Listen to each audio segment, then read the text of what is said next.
14th of November. Beautiful Friday morning. Thank you for joining us on this Friday episode of Kusile, a breakfast show. You can watch us on our YouTube page. It's Eswatini TV, and we're on DSTV as well, channel 286. A very good morning and welcome. My name is Lungilele Makakula. I'm with my co-host, Shimnagbili. How are you this morning? Good. I'm good. Doing well. Can't the complain. Weekend. Yes, temperatures have dropped significantly, 19 degrees Celsius. Well, that's going to be the maximum. Right now, we're at about 10 degrees Celsius. It's extremely quite chilly, cold. yeah. Yeah, and I'm just wondering if people are really going to heat to that's going around. I almost lost my voice.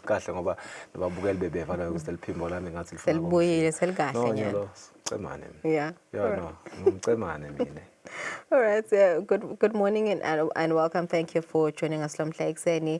It's a Friday morning. First, we'll be joined by the TV license team from Eswatini TV.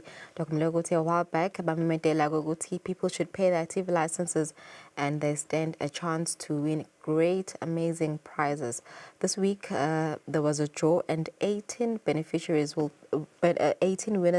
will walk away with great prizes. Senior Communications Officer and the TV License Advocacy Officer, Non Hlanhlan Sibande, will join us in studio today to tell us more about this competition.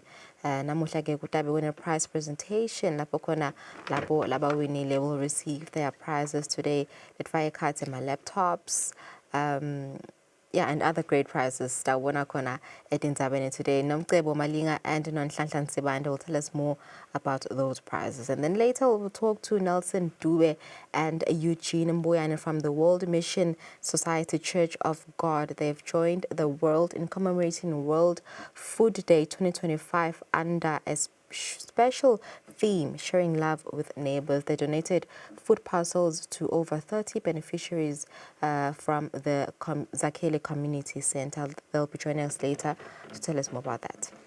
And of course, we do want to have an economic outlook, just looking at the geopolitics around the world and what has been prevailing in the United States, particularly in Washington, as well as the White House. In Washington, we've heard that there is a new mayor, Mamdani, who has just won.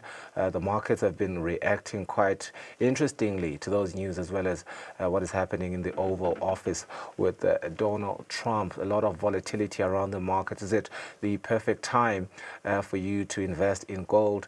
Is it still the safe haven as it used to be called? Or perhaps you do want to wait it out a little bit, but it is indeed an interesting time within the markets, and Sandra SBI is going to give us that economic outlook. On top of that, we will then at 7:30 connect with Qina Dladla, the Executive Director of the Eswatini Environment Authority, just taking us through what is pertaining at the COP30 that is undergoing in Belém, Brazil. Some of the conversations happening in the sidelines of this climate change summit, some remarks that have been made by the Kingdom of Eswatini through the Executive Director, of course, of the EEA, the commitments that we are, making ourselves a part of, as well as some of these interesting reflections that we have seen really on social media, some of the news coming out from COP30 that African leaders are telling the rest of the world leaders that we only contribute 4% of the global emissions, and therefore they need to review some of the strategies that are put in place in terms of funding. There should be climate change funding and not necessarily take a bit of the development funding and try to put it in climate change funding. So all of those interesting conversations and how those implications within the Kingdom of Eswatini this morning at 7:30. Good morning again. 4 minutes after 6. You're watching Kusile Breakfast Show.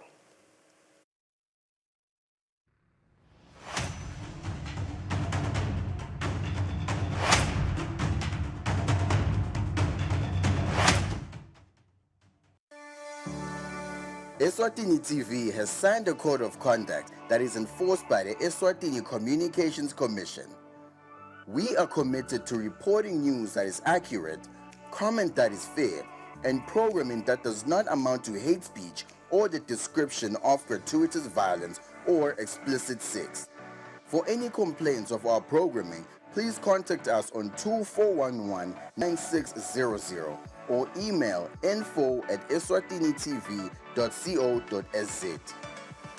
You can also contact the Eswatini Communications Commission on 2406 7000 or write a letter to ECCOM on PO Box 7811 Mbabane.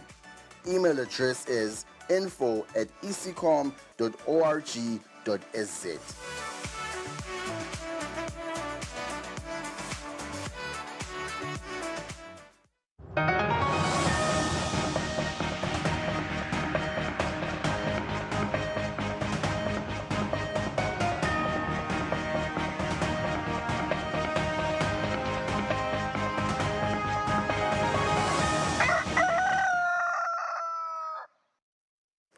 Kuba nehlelo ikusile breakfast show tindzaba tethu futhi Eswati live la kaNgwane ngilona lelihamba embili ekuthengiseni umkhicito walo even leNingizimu Afrika kulesifundza sakaSadak.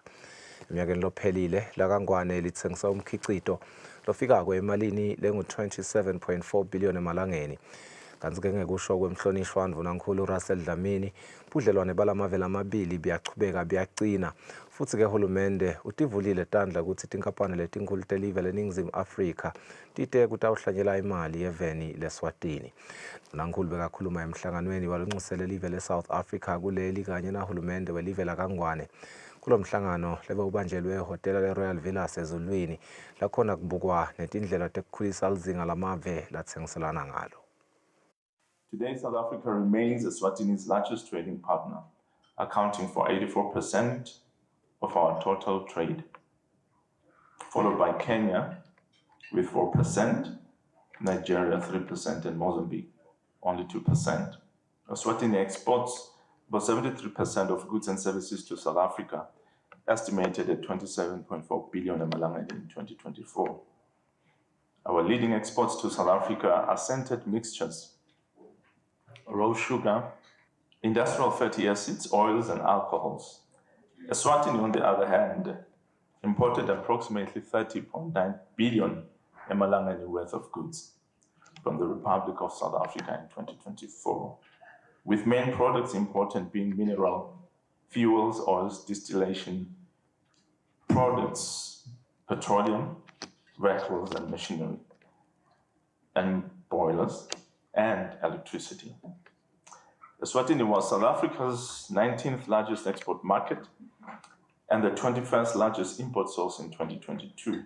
During the same year, South Africa's exports to Eswatini increased by 11.2% as compared to 2021, while imports from Eswatini increased by 22.9%.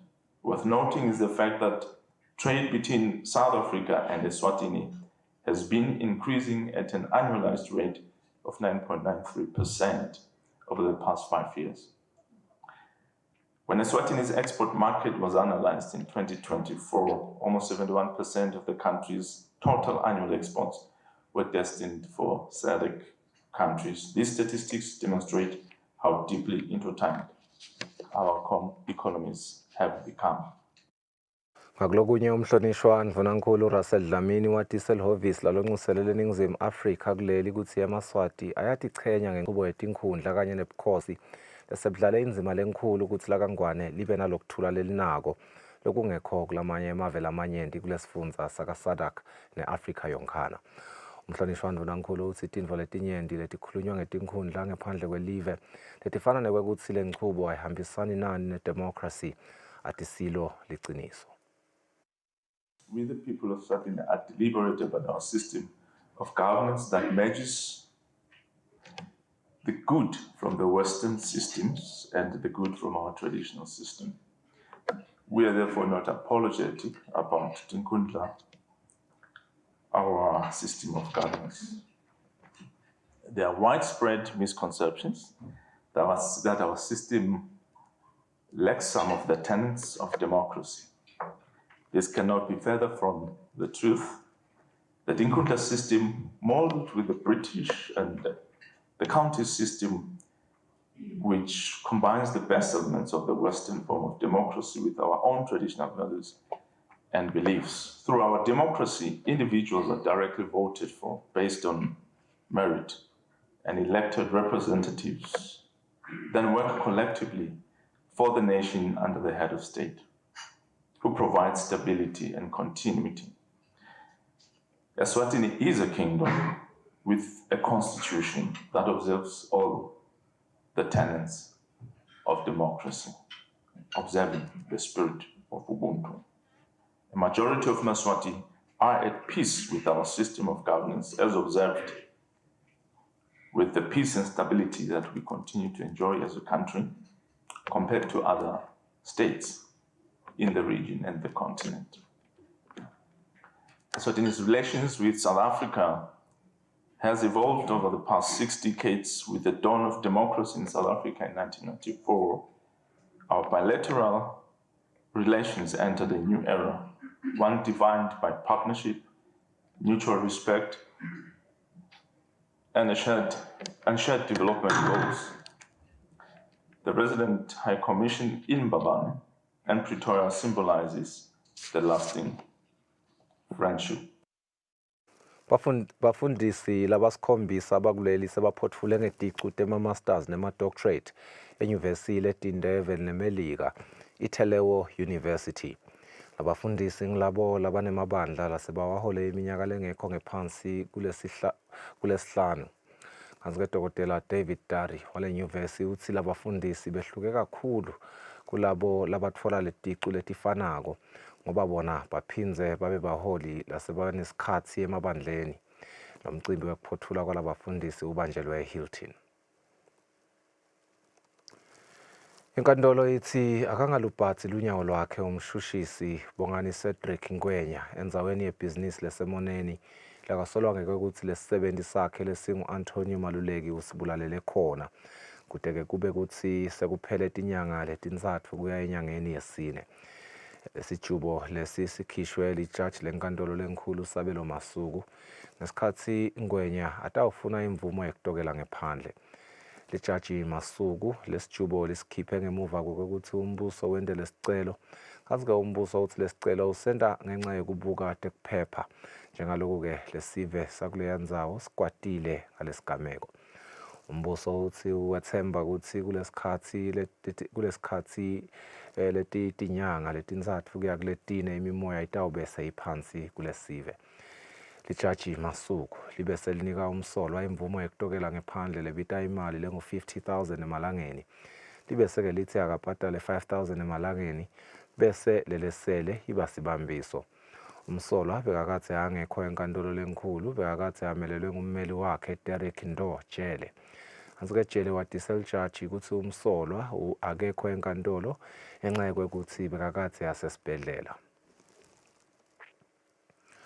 Litiko lemisebenzi lemikhulu nekutfutsa seletfule kucala kwemsebenzi wekwakhiwa kwemigwaco eshiselweni 2 losigaba sa-26 wemakhilomitha. Nomgwaco usuka enhlangano Training Center uphele ngasemgwacweni emadulini. Kanti-ke ngekusho kwelitiko lemisebenzi lemikhulu kulomgwaco kutawufakwa litiyela. Sive senkundla seshisoneni 2 sigcwele injabulo iti yaphuphuma kulendzela kwethulelwa umsebenzi wemgwaco welitiyela lotawuvundlana yonkhana imiphakathi leyimfica kule nkundla. Njinela wemgwaco ishiselweni mfakazeleni emlangeni utsi ikontraki letawube ichuba lo msebenzi nguMangethe and Joint Venture. Hulumende wembube ugcine akusebenze kwaphumelela ukuthi lo msebenzi sibe nawo la.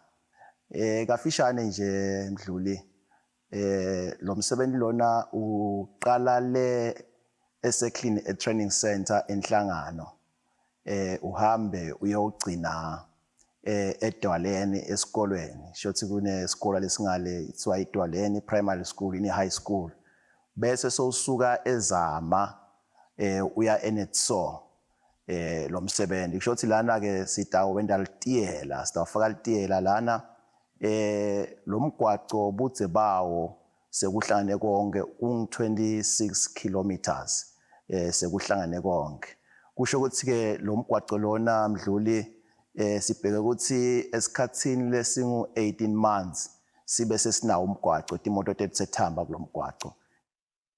Lilunga leParlamente lenkundla seshiselweni 2 Bhekithemba Pembe lithi umgwaco ngumgogodla welive kwakhiwa kwawo kusho ukuthi sekutawungena naleminye imisebenzi yentuthuko.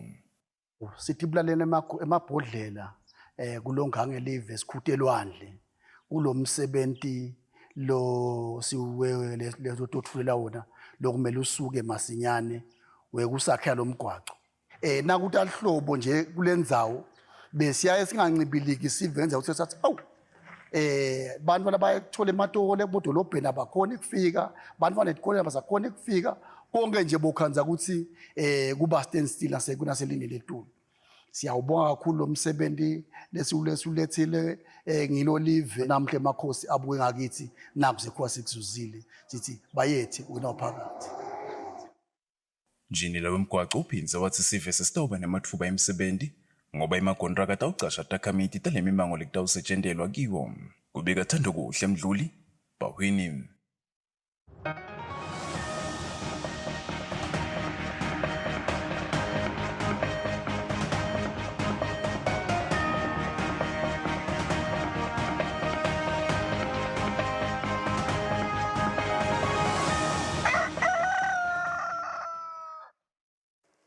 Lokhulumela inhlangano yemidlalo yema-Commonwealth kanye nema-Olympics kuleli Mkhulisi Dlamini. Uthi bayinhlangano bakhuthata betemidlalo leyahlukahlukene kuleli ukuthi batimisele kude bahambe bangenele imidlalo yema-Youth Olympics letawube idlaliswa kwekucala ngqa evekatini le-Afrika. Dlamini uthi le midlalo ifana naleyo yeminyaka wa-2010 lakhona indlebe yebhola yemhlaba yadlala kwekucala ngqa e-Afrika uma idlalelwa eNingizimu Afrika. We're extremely proud ukuthi for the first time ever ma-Youth Olympics ataba emhlabeni wase-Afrika and loko kuyi-motivation on its own and siyakhumbula ngekhathi kune-World Cup for the first time on African soil kwawushukumisa i-African continent as well as Eswatini. Kuloko nje kungasijabulisa nanathi ukuthi sibe nawo ema-athletes langaqale afuthumale kwati kahle ukuthi lamathuba lawa atawendeka on African soil eSenegal for the very first time. Kuguquka nje kwalomnyaka bekamaningi ama-games lesibe nawo e-youth lokufaka ekhathi ama-region 5 games lokufaka ekhathi ama-games e-Algeria lokufaka ekhathi ema-games eLesotho nyalo ngaDisemba nje kutaba nema-Anoka Youth Games lokusho ukuthi insha yethu itabe iceceshekile for these games so sikhathi labasitfolile for this preparation for the preparations sikhulu kakhulu and ngeke kubabangele laba-selector squad sema-games for the youth games ukuthi babe baphathwe inhloko ngoba vele i-talent itabe setivetile kuwo onke lama-games lesisuka kuwo. Ndingakwenza bathethu futhi Eswati sita abahlola imarket esichumana nasanele sibiya lo ngisomnotho kubuka i-economy masibuye emarket.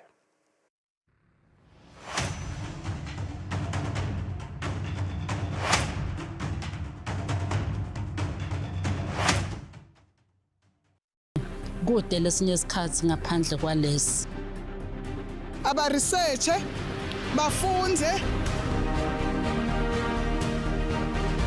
Being risky means ukuthi nalokuwa kwayo kulula. Nathi kufuna sente ukukhicita lokusembili.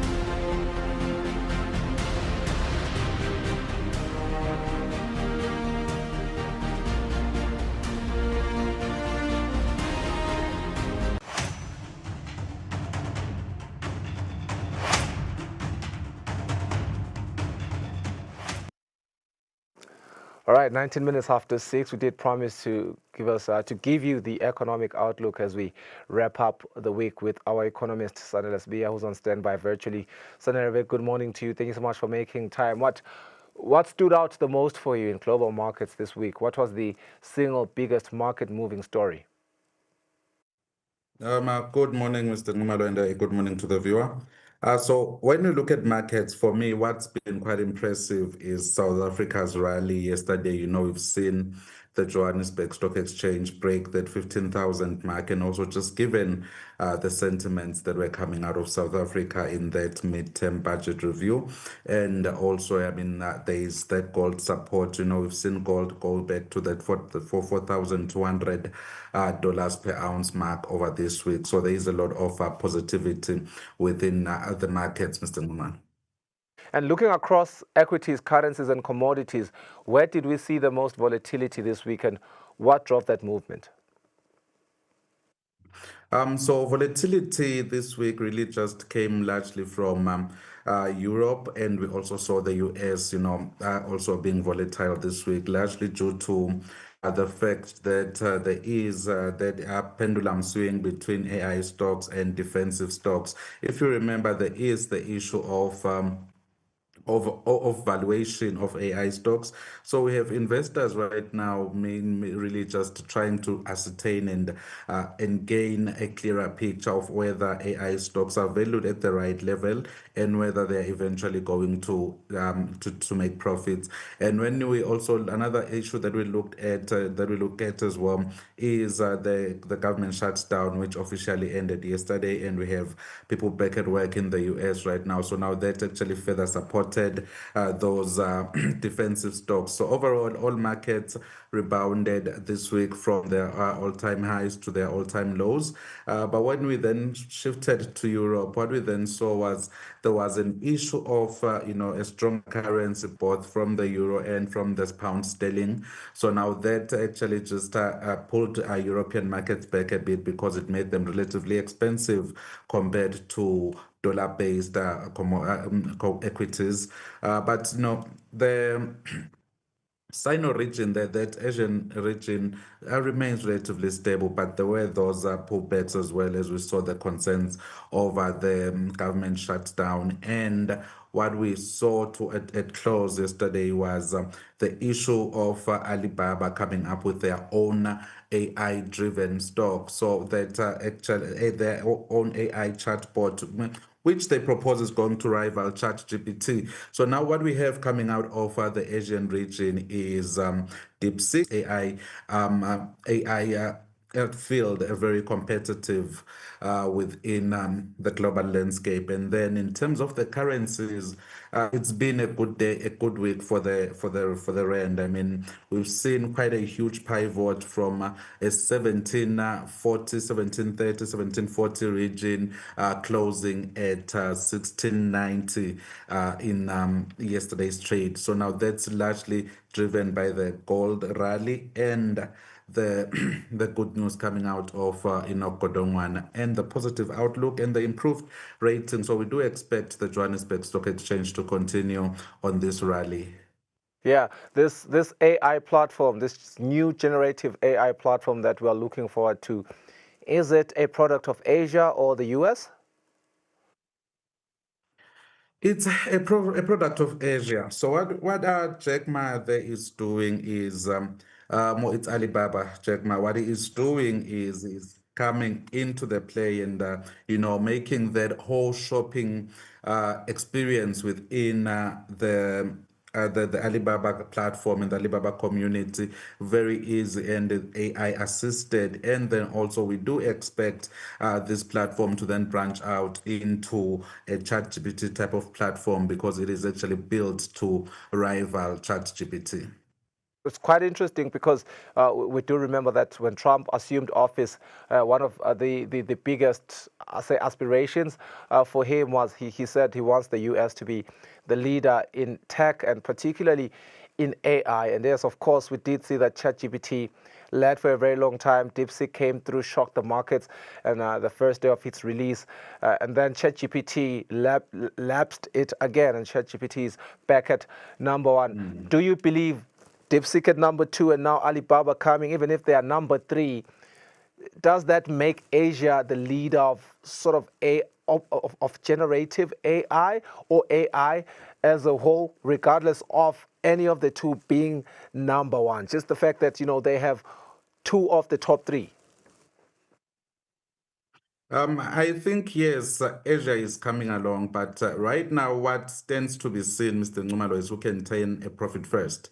Now, that's what's going to determine who is going to be number one, because right now there's just been a heavy front end investment, but investors are still waiting to see if at any point during the earnings report we are going to see that positive impact. But right now, the caveat to that is when you look at what Alibaba is trying to do is they're already commercializing AI. Hopefully that's going to drive their sales up, and eventually that's going to drive that component of their investments to profitability. So it looks like Asia is poised to get to a profitable zone faster than we've seen in the US, because we've seen 500 billion being invested. So now that's just caused the investors to ask themselves whether or not this is an illusion they are chasing. And when you look at the resources that China invested in DeepSeek when they shocked the market,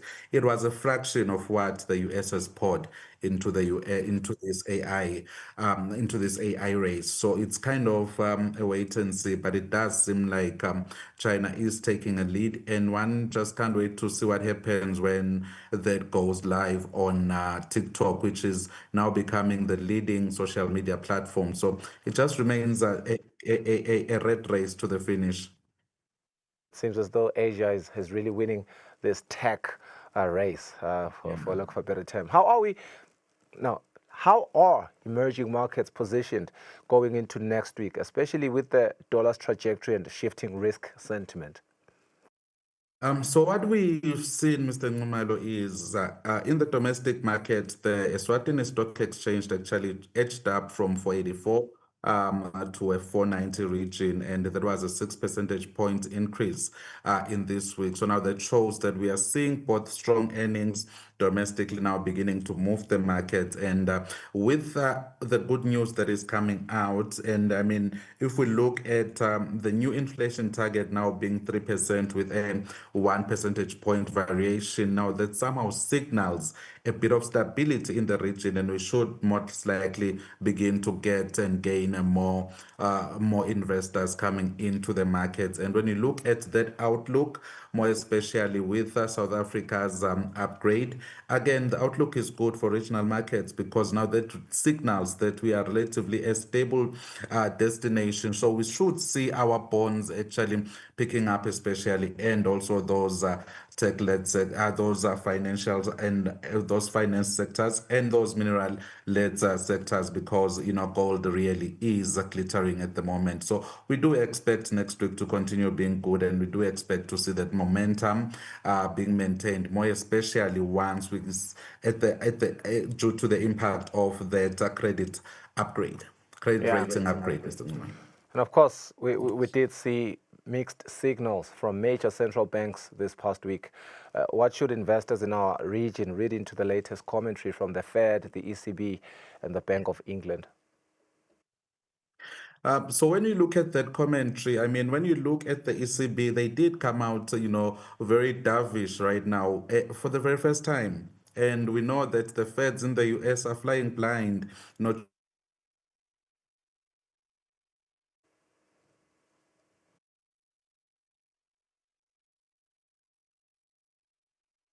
Seems as though we are losing our economist, Sanelus Bia, but it's no pressure really, because we've covered most ground, and he has just alluded to oil and gold that have continued to react to geopolitical pressure, and has told us how those commodities continue to perform this coming week as part of his foresight there, and what it tells us about the global risk appetite right now. But also he also did chime into China's economic indicators that continue to be in the spotlight, the data about Beijing this week that shifted any global growth expectations, as well as perhaps the last thing that we ought to touch on with Sanile was, for Eswatini-linked investors and businesses, what is the single key takeaway that they should keep in mind as we head into the new trading week? But that is the whole summary there from our economist, Sanile Sbia. We go for a quick ad break now. We'll return shortly with the program.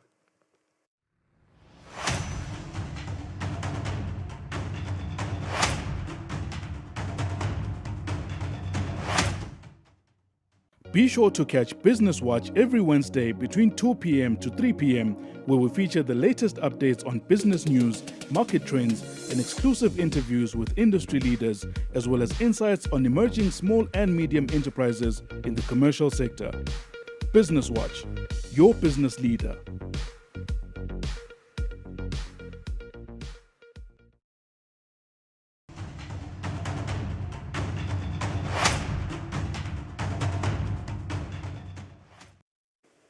All right, so welcome back. This is the Friday edition. Thank you for staying with us. You're watching Kusile Breakfast Show. As mentioned earlier, we're now joined by Nelson Dube and Eugene Mbuyane from the World Mission Society Church of God. They are joining the world in commemorating World Food Day under the theme Sharing Love with Neighbors. Yesterday, they donated food parcels to over 30 beneficiaries of the Zakhele Community Center. They're joining us in studio to tell us more about this kind gesture. Very good morning, gentlemen. Thank you for joining us this morning. Beautiful gesture you did for the community of Zakhele yesterday. Tell us more about it, Nelson. We know that Food Day is a big day for the United Nations, and you did a kind gesture yesterday. How does it align with the church? Well, the World Mission Society Church of God is operating in 175 countries. So we want to expand that global reach through the love of God that has allowed us to participate in such gestures.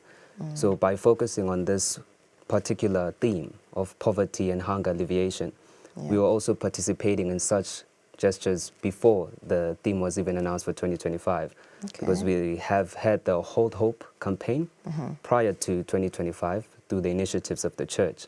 And so when this theme came on, it was fitting and perfectly intertwined with what we were already doing. And so it was a kind gesture to bring this to Eswatini and also share it with the community there as well as the Church of God. Definitely. So the phrase sharing hope with a mother's heart is very strong and also emotional. Nelson, what does that represent in the context of the food packages and yesterday's outreach? When you think about the current conditions of the world, according to the statistics, over 2 billion people, they cannot afford to have a healthy diet. So when you think of not having a way to afford how you can have a daily meal, you come to even lose hope even for the future. So a mother's love and a mother's heart is always centered on hope for a better world. So by providing each food parcel, by providing each donation, to us is not merely just bringing a donation, but also trying to inspire hope to those who receive it.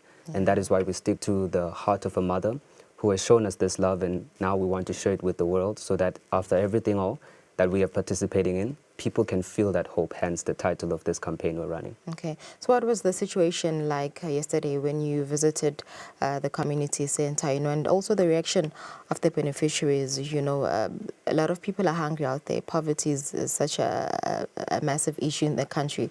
What was the situation that you found on the ground? Well, the families were very emotional to think that some of our volunteers all the way from Johannesburg came in with some local volunteers from the church, and they thought, why us? But when you think of our initiative, like I mentioned earlier, that it's a global reach in 175 countries. When you think about bringing love to a neighbor, we also think of the words of Christ who said, love your neighbor as yourself. So to us, it was more like expanding that reach to our very neighbors. And so it was really emotional, and we really appreciate the reception to believe that truly through this initiative, we're able to deliver God's love to the people in Zakhele and Manzini abroad. Yeah, beautiful, beautiful. Eugene, coming back to you, how did you identify these beneficiaries? 30 food parcels. A lot of families benefited yesterday. How were they identified? So what we did as the Church of God, we approached the City Council of Manzini with the plan how to give back to the community who were in need. So because of that, they decided as to which families were more vulnerable. So they decided as to which family we can give. Okay. Yeah. So I saw that you donated sugar, rice, cooking oil, the basics that people need. How will they cater for the needs of these beneficiaries? Yeah. So I think it depends with each country, because each country has a different, staple food. Yeah. So looking at Eswatini, we thought maybe such kinds of food can be better for the people, like the sugar, and also we gave some beans, which is quite necessary for the people in Eswatini.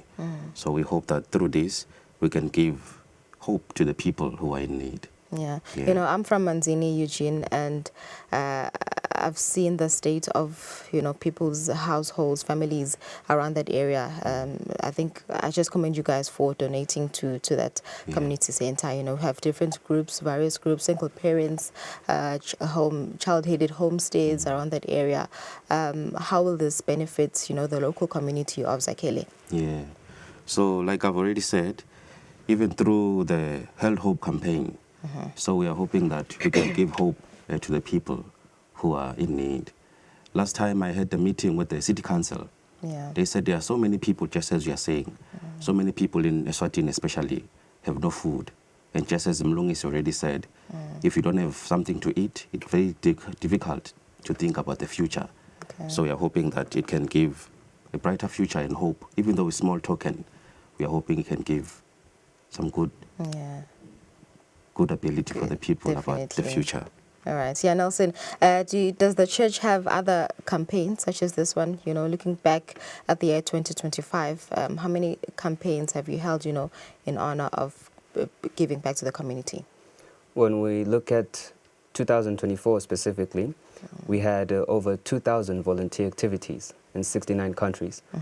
And when you specifically look at the initiative about poverty and hunger alleviation, we also had over 5,000 volunteers. Over 5,000 volunteers who were able to participate towards this initiative in 11 countries, including Ukraine, South Korea, and South Africa. And so this was just a way to, since South Africa is closest to Eswatini, or close to Eswatini, it was now about stretching that hand. First, we saw it in Pretoria when we had that volunteer about Hold Hope in Pretoria. And then now we're looking to Eswatini. And so through the initiatives and discussions with the municipality in Manzini, we thought that we can extend this. But before this one, in 2024 also, we had a cleanup campaign in Babane with the help of the municipality as well there.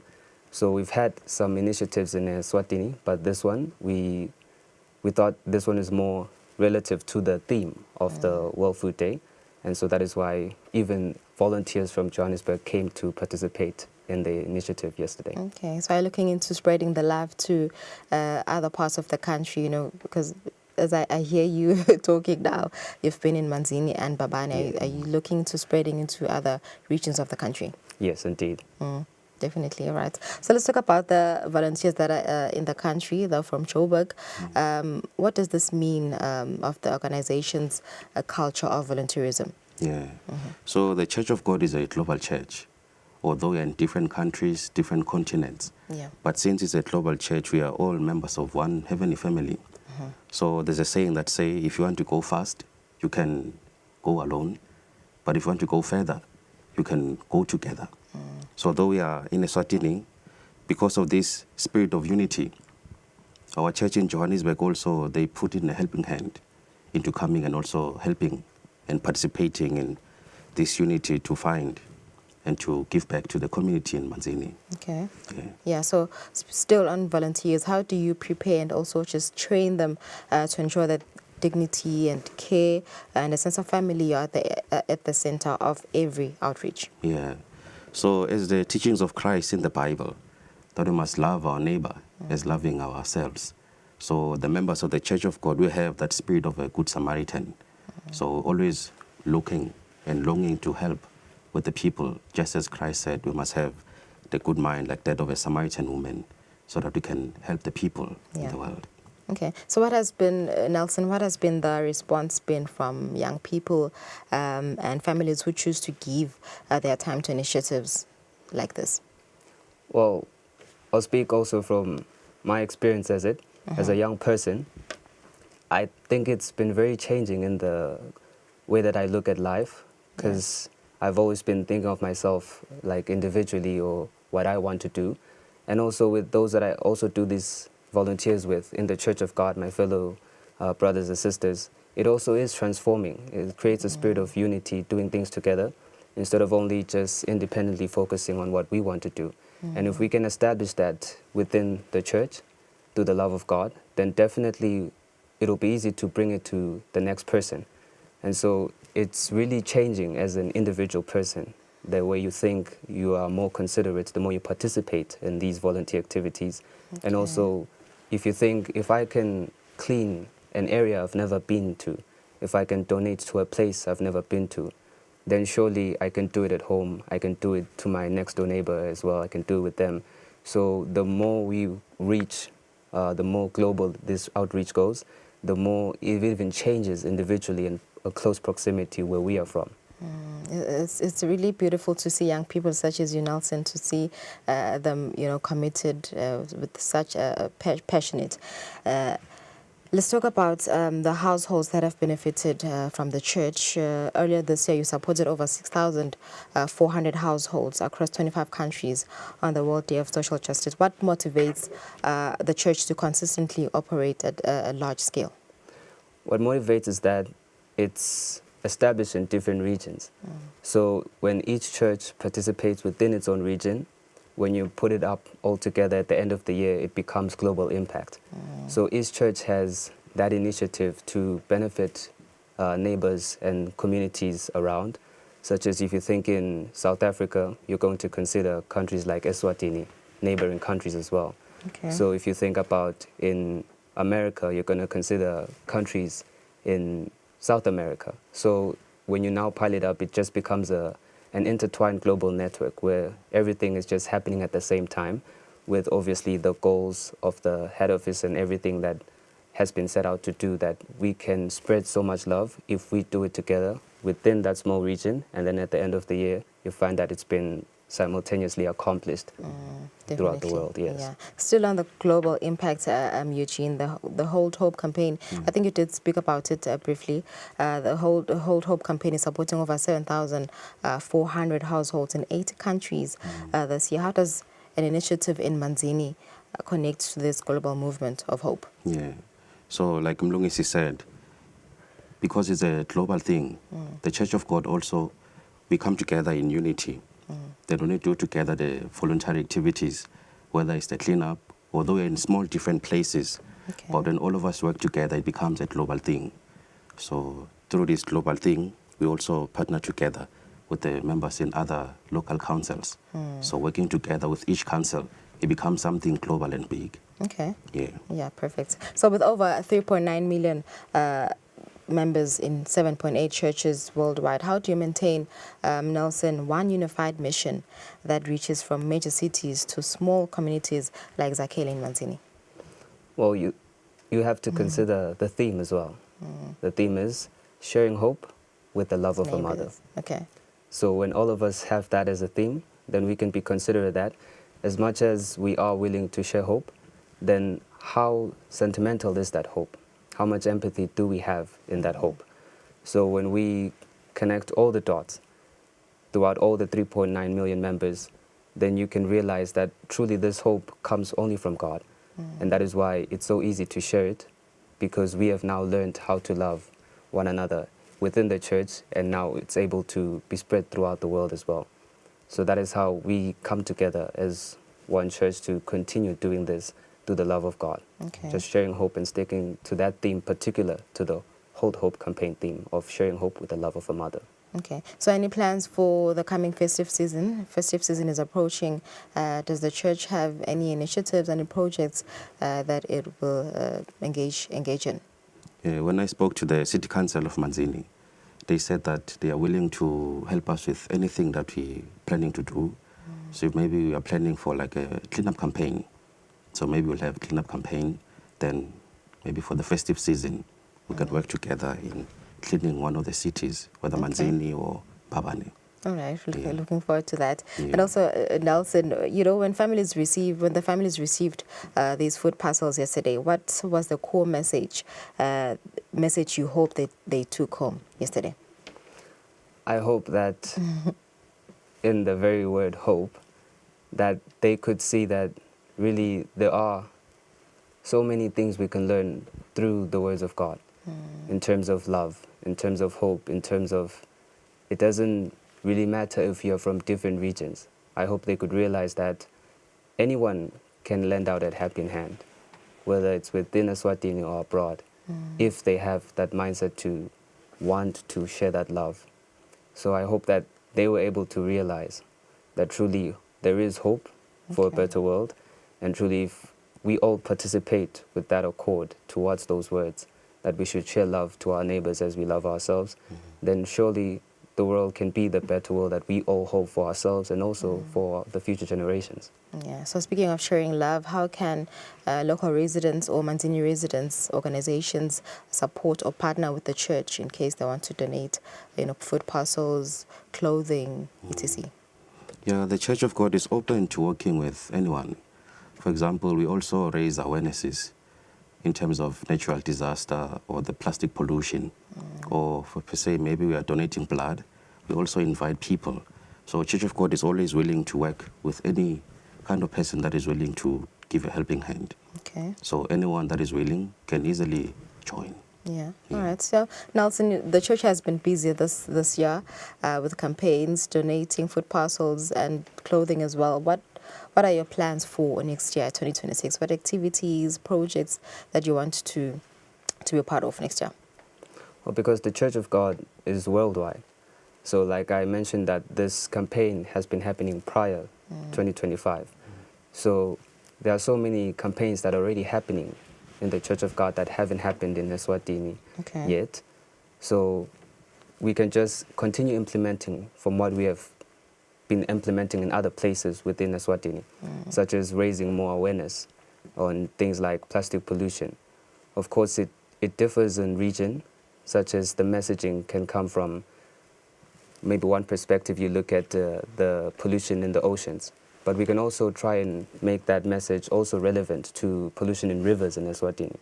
So we can continue doing what has already been done worldwide according to the standards and the goals that have been set worldwide, even by the head office. And that is how we can simultaneously make a global impact. So like I mentioned earlier, that each church and each region, it works towards the goals that have been set. And so that is how it then becomes a global impact. So in the same way, if we continue even in our region, then at the end of the year or in 2026, we can achieve the goal that has been set in every region throughout the world. Yeah, all right. So, beautiful, beautiful. Thank you so much for joining us today. And I do hope your projects do come be a success throughout the year 2026. Bukele besikhulumisana na labasuka ebandleni lisondvo World Mission Society Church of God. They donated food parcels to over 30 beneficiaries yesterday at the Zakhele Community Center. We're speaking to Nelson Dube and Eugene Mboyan. Sister Kefu, Sabiya Konamaj.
Welcome back. Solo ubukela hlelo Kusile Breakfast Show. This is the Friday edition. Thank you for staying with us. Njaba zwetile ukuthi sikhuluma tindzaba letimnanzi the TV license price presentation dokumela ukuthi lihhovisi la TV license besolo limemetela ukuthi pay your TV license and you could win yourself beautiful, fantastic prizes. This week rather bamenyetiwe labo laba winile kutawuthi lomuhla batabese bayaniketwa tipho tabo. We're joined by Nomcebo Malinga, who's the Senior Communications Officer, and Nonhlanhla Sibande. She is the TV License Advocacy Officer. A very good morning, colleagues. Siyanemukela ka-KBS. Nonhlanhla, a very good morning. Siyacala ukuba nayo lo muhla seseme ukuthi kukhona mhlawumbe losiphathele kona ngadotinza abade TV license. Kuma nje singangena kule le ama prizes le prize presentation kuma kuva nje ukuthi as the office of the TV license nisebenze kanjani eminyakeni wa 2025. Siyayibona invele level of compliance ishintsha. Seve samaswati sesiyasonzela yini kuthi ukubhadala lo mthelo. Asivusele ilungelele, ngivusele nebabukeli ekhaya. Asibonge kakhulu kubabukeli ukuthi kulomnyaka labanengi bayakhona kulalela nasicela ukuthi babhadale umthelo. Kanga ngoba inombolo nje tethu lonyaka abantu lababhadalako umthelo tenyukile kakhulu. So siya appreciate lokho kubo bonke babukeli emakhaya. So nanyalo njena siyalungisa silungiselela kuphuma siye kibo babukele emakhaya siyobafundzisa ngako kubhadala umthelo lokuthi kusemthethweni akusiyo nje into yokuthi Eswatini TV uchamuka sothi ababhadale kunemthetho lokugunyadako lokho. Yes. Yeah, njengoba ukhuluma nje namhlanje ukuthi niphumile nabafundisi abamfu senibonile nase trade fair nakhona benwinisa ama prizes kepha ke ngaphambi kokuthi nibawinise benibafundisa nakhona beyithini nje valuation yabamfu vele bebawati invele lo mthelo ukuthi kunemthetho lo kaso TV license kumele ukuthi bawubhadale njalo ngomnyaka. Okay, lungelele. Okay, labanengi sebayadi ukuthi kunalomthetho lobagunyatayo lo ukuthi babhadale i-TV license. But vele besiyithola imibuto e-trade fair lebutawo ngikubhadala i-TV license labanye bathi bayibhadalelani i-TV license because abayibukeli labanye Eswatini TV lokungiko lokubekusi limata ukuthi hawu bantu abayibukeli i-Eswatini TV kube kuliqapho labo sibuko sabo siyakhuthata nje ukuthi bantu abayibukeli i-Eswatini TV babhadale nawo umthelo but nje lokuningi sibafundzisile sijabulile bantu bakujabulele kakhulu labanye bebangadi bakona ukuthi kumele babhadale lo mthelo but babese bayakufunza ke babhadala sinedinombolo nje since vele besine competition dinombolo tethu tikhulile kakhulu ukubhadala umthelo. Yeah, ngalokho vele kumele sende isiqiniseko sokuthi bamfu bayawubhadala nonhlanhla lo mthelo ngaloko Eswatini TV uye abe nema inspections siyanate ke sihle sinibona vele enhlaleni phuma all over the country sike sanibona emhlumi ngalabo big band umnyaka wonke solo vele niphishanekile niyaphuma niyangena kuzovetela nje sithombe sokuthi vele lawo ma inspections ma findings awo athini yini le nitfolako ezenisaphuma nisangena.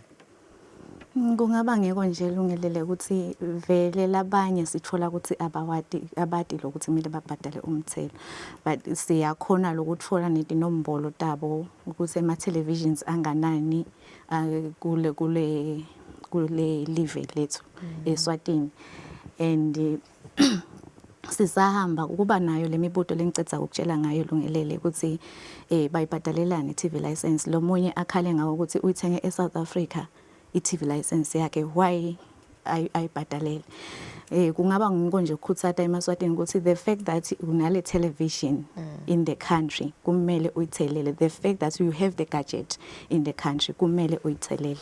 Okay, all right. Yes. So ndawubuya kwesikhuluma ngama penalties nama deadline that are approaching which is the 31st of December. Safana nje kuva kunomcebo about the competition. I think it's solo niyazama nomcebo ukuthi vele bantu babhadala ngalokuthi kube nalama prizes to give away.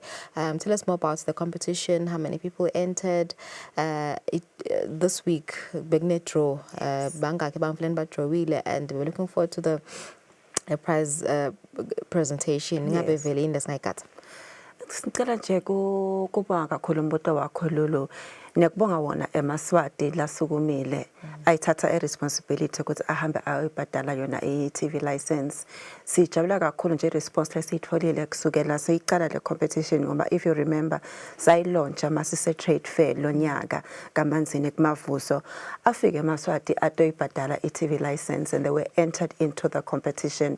We then extended even the competition period so that we also accommodate nalababhadala kulum other different outlets lakhona eveni and to give another public broader opportunity of participating in the competition, looking at the lucrative prizes that we have for this year's competition. We've got total value prizes is 55,200 emalangeni and 43 cents. So we felt, you know what, let's open it up and just spread out the date yethu. Hence, the competition yethu igcine ngalomhla 31 October. I-draw ke vele ke siyibambile, and 18 people are going to be happy.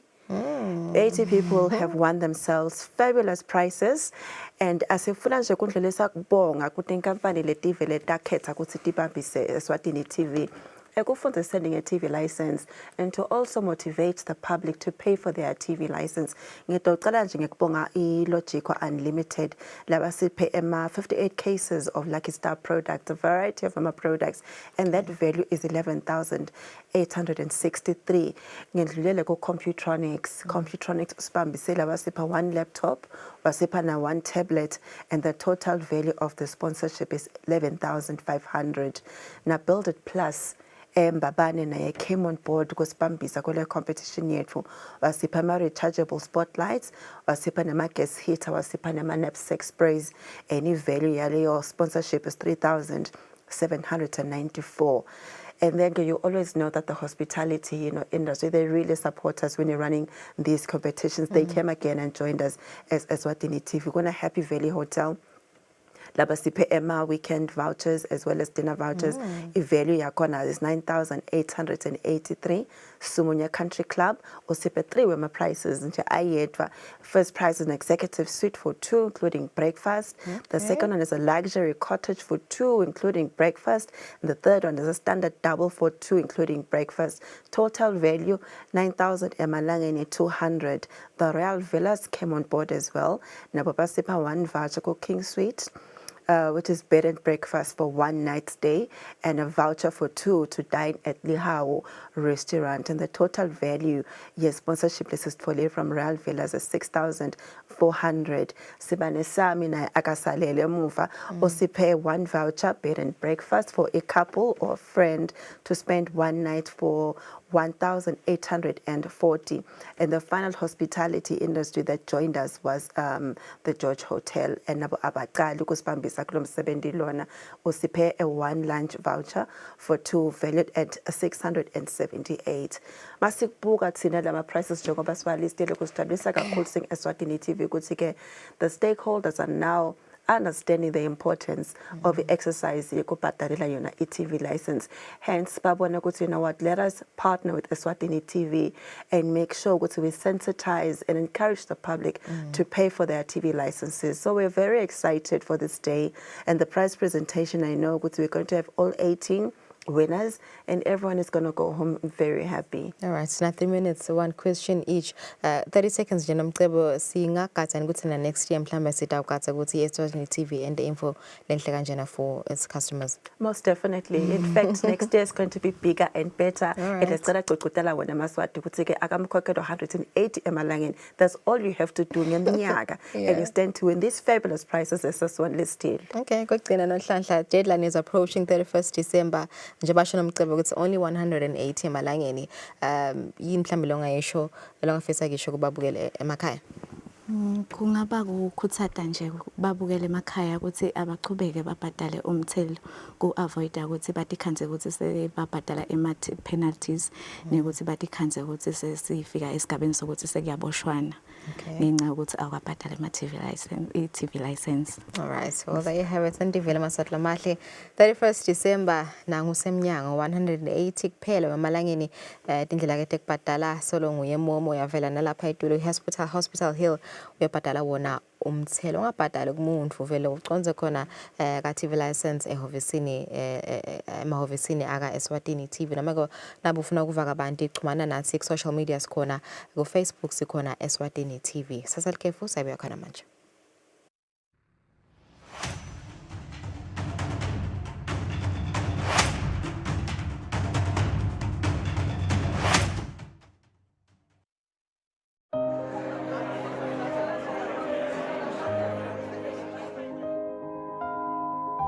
This is Mind Over Matter, a safe space in Mbogeli where we get to talk about real life issues.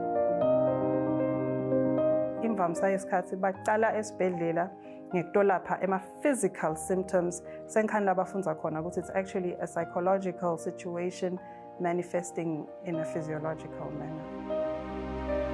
Mental health is just how you regulate your thoughts in a manner that influences your emotions to relate positively with people, standing on positive philosophies or belief system as expressed by your physical wellness.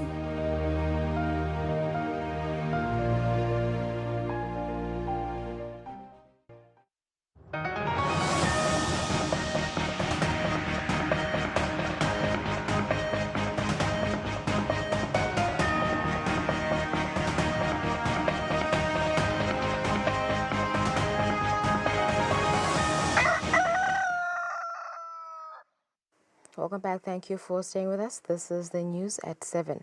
His Majesty King Mswati III says no country can achieve sustainable development goals alone. Therefore, countries need each other to achieve these goals. His Majesty was speaking at Lozita Palace when receiving letters of credence from 3 countries. The Kingdom of Eswatini continues to maintain and strengthen bilateral relations with other countries from the different parts of the globe. As evidence and confirmation to that, 3 countries presented their letters of credence to His Majesty King Mswati III. The countries are South Korea, the Republic of the Philippines, and the Czech Republic. The ambassador-designate of the Republic of South Korea arrived at Lozita Palace to present his credentials that guarantees his beginning of his term as the ambassador to the Kingdom of Eswatini. The kingdom has long-standing bilateral relations with South Korea, as His Majesty even graced the first ever South Korea-Africa summit that was hosted by that country for the first time last year. The Republic of the Philippines has appointed Her Excellency Noreen Jubair Beja to represent that country into the Kingdom of Eswatini. Her Excellency arrived at Lozita Palace to present the letters of credence to His Majesty King Mswati III. Eswatini and Philippines enjoy warm and cordial ties that are deeply rooted in good political cooperation and positive people-to-people ties. There are about 250 Filipinos living and working in the Kingdom of Eswatini. Representing the Czech Republic as His Excellency Thomas Olini, who also presented his credentials to His Majesty King Mswati III as the new ambassador-designate to the Kingdom of Eswatini. Both countries work to improve trade and investment ties through diplomatic channels and agreements. The ambassador-designate of South Korea, presenting his letters of credence, said since the establishment of diplomatic relations in 1968, the friendship and cooperation between the 2 countries have continued to grow and deepen. Your Majesty, since the establishment of diplomatic relations in 1968, the friendship and cooperation between our 2 countries have continued to grow and deepen. In particular, the recent high-level exchanges between Korea and Eswatini have brought our bilateral ties to a new height.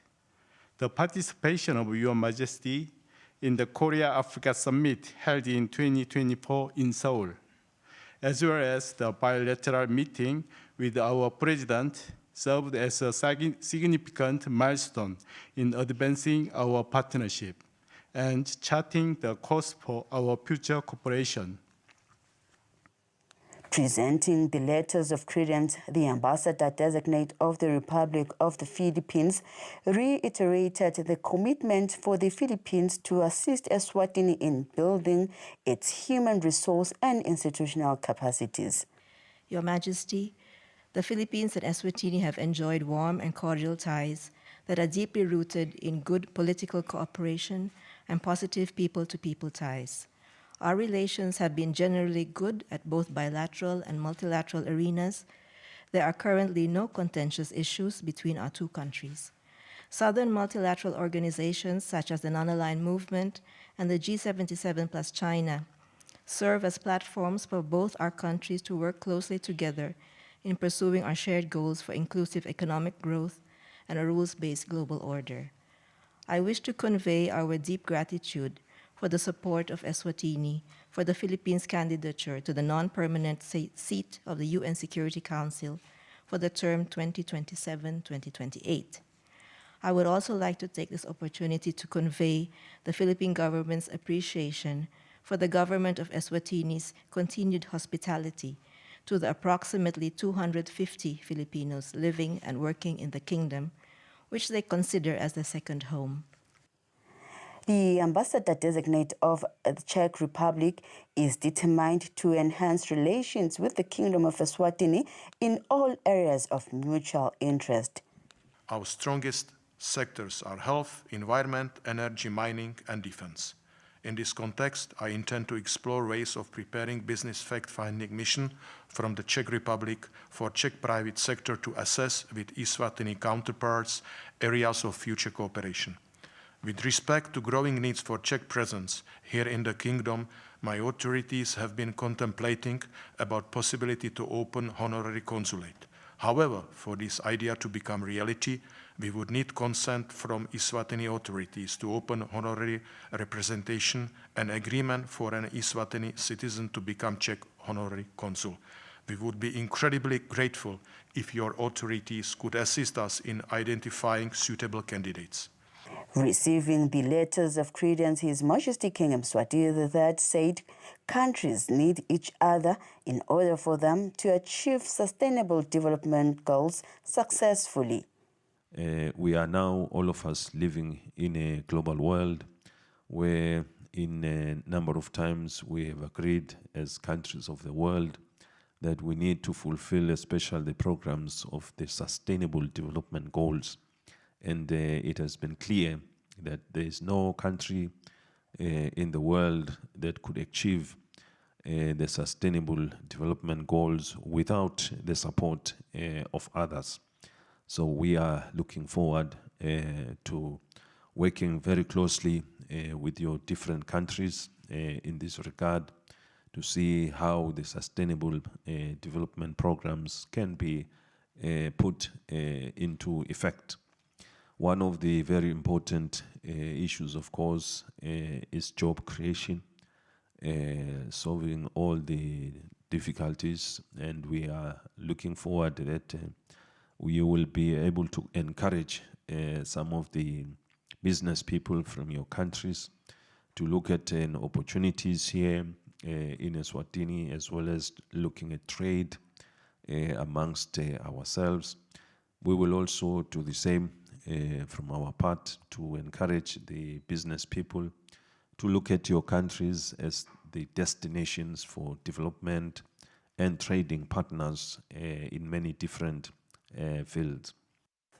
His Majesty the King and Ngwenyama also highlighted that as the ambassador-designates assume their term in office, the country will support them and give them all the necessary support.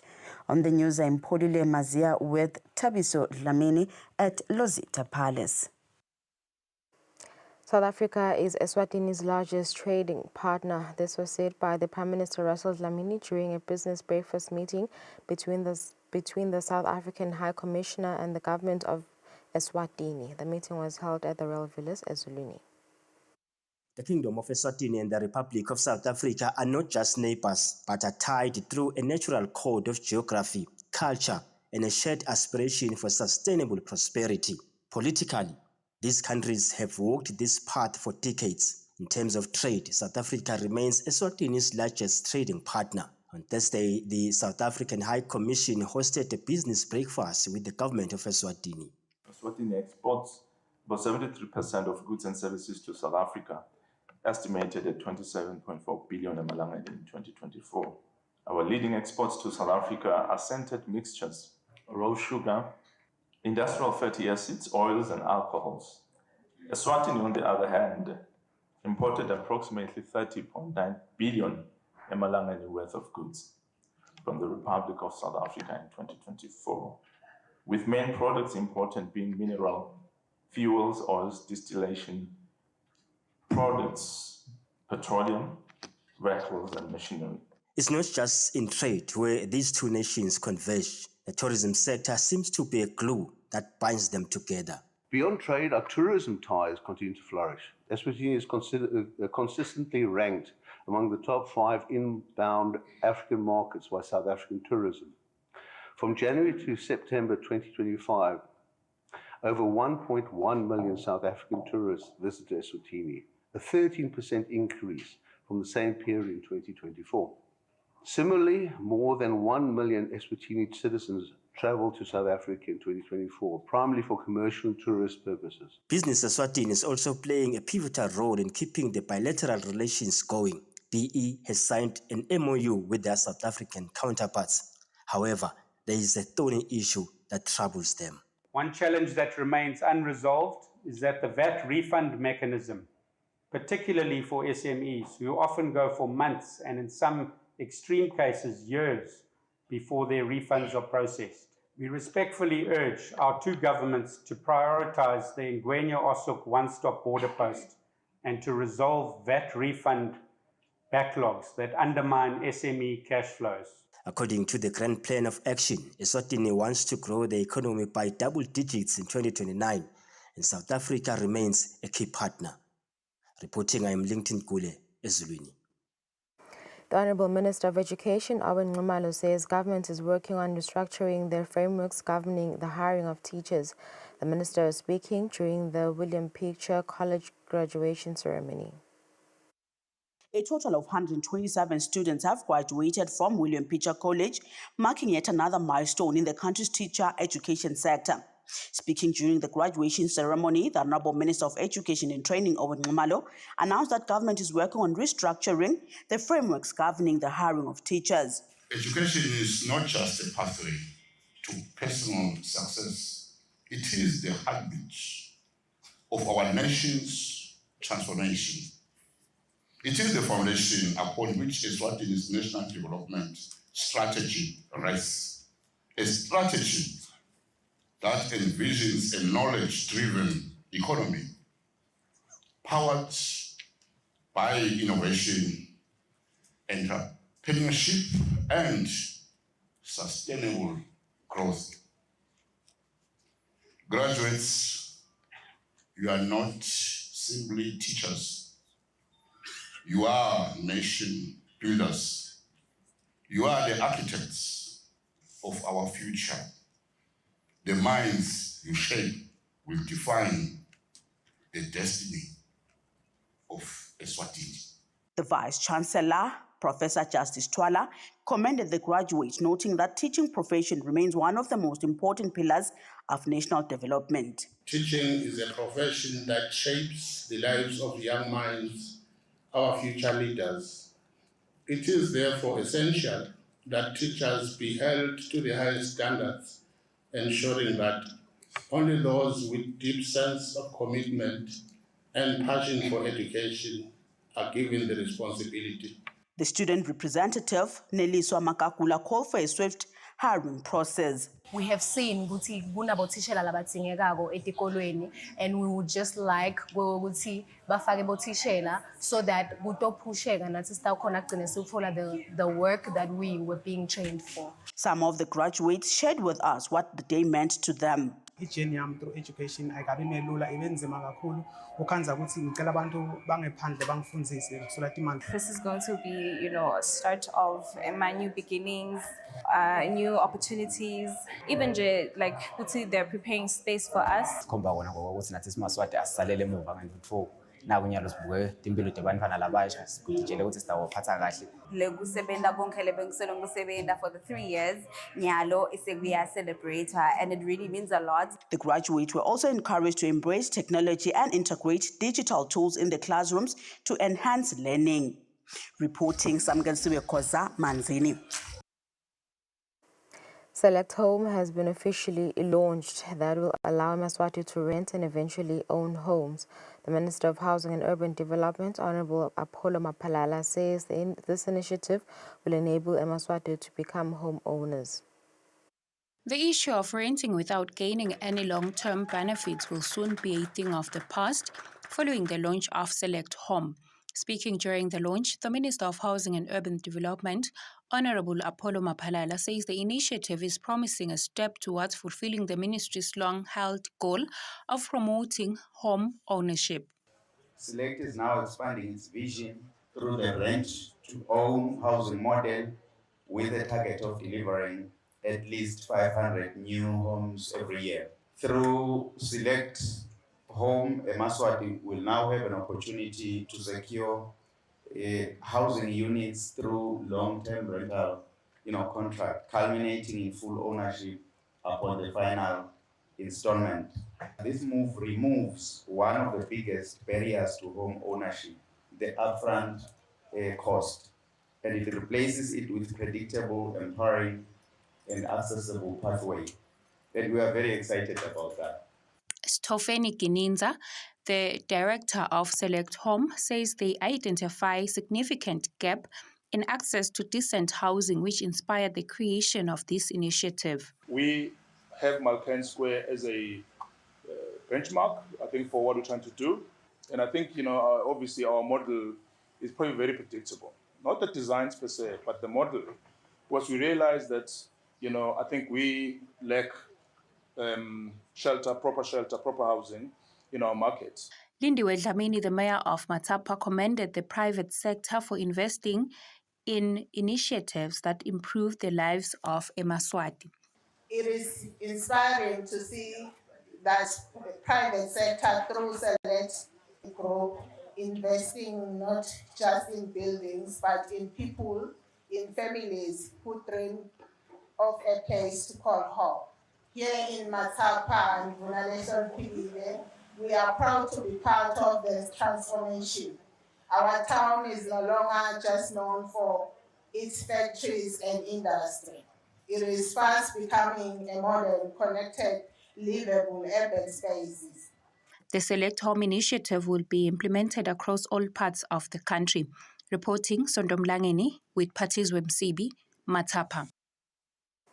The Ministry of Agriculture has commenced a market assessment exercise. Representing the Minister of Agriculture, Vincent Dlamini, says this exercise will help the ministry determine the country's level of agricultural produce and their market value. Dlamini made these remarks during the official commissioning of this exercise, which runs from the 13th to the 27th of November 2025. The Ministry of Agriculture has begun conducting a market assessment, which was last done the past 5 years. The minister's representative, Vincent Dlamini, says that the exercise will help the country determine the quantity of agricultural produce available in the country. The objective of the exercise is to understand and document current market conditions across Eswatini, including prices, availability, and movement of both food and non-food items.